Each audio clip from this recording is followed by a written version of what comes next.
Hello friends, நாம இப்ப இந்த ஷார்ட்கட் வீடியோல முக்கிய மராத்திய குடும்பங்கள பத்தி பார்க்க போறோம். மொத்தம் 5 குடுத்திருப்பாங்க. அந்த 5ம் என்னென்ன அப்படின்றத வந்து பார்த்துரலாம். ஃபர்ஸ்ட் ஒண்ணு கெய்க்வாட். கெய்க்வாட் அப்படின்றது பரோடா. பான்ஸ்லே அப்படின்றது நாக்பூர். கோல்கார் அப்படின்றது இந்தூர். சிந்தி அல்லது சிந்தியா குவாலியர். பேஷ்வா அப்படின்றது புனே. இது நமக்கு வந்து பொறுத்துகள அல்லது வந்து மாத்தி குடுத்துட்டு எதுக்கு வந்து கரெக்ட்டா இல்ல அப்படின்ற மாரி ஸ்டேட்மெண்ட்ல வந்து குடுத்துருப்பாங்க. ஸோ, நம்ம என்ன பண்ண போறோம் அப்படின்னா, நம்ம ஷார்ட்கட் வச்சு படிக்க போறோம். கேக்வாட் பரோடா. இது எப்படி ஞாபகம் வச்சுக்கலாம் அப்படின்னா, பரோட்டால எண்ணெய் ஊத்தி சமைக்கிறாங்க அப்படின்ற மாரி ஞாபகம் வச்சுக்கோங்க. ஓகேவா? பரோட்டால எண்ணெய் ஊத்தி சமைக்கிறாங்க.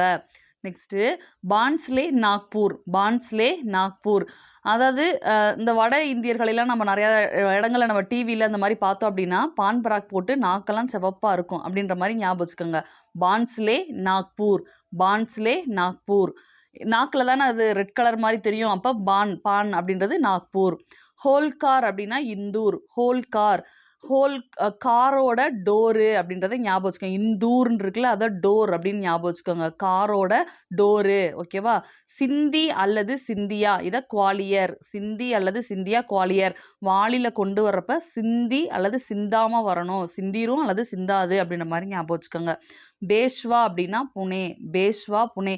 பா வரிசை தான். பேஷ் அப்படின்னு சொல்லுவாங்கல்ல. பா வரிசையில இருக்கு புனே. மீதியெல்லாம் பாருங்களேன், அந்த மாதிரி வந்து இருக்காது. இதுதான் வந்து என்னன்னா முக்கிய மராத்திய குடும்பங்கள். Thank you.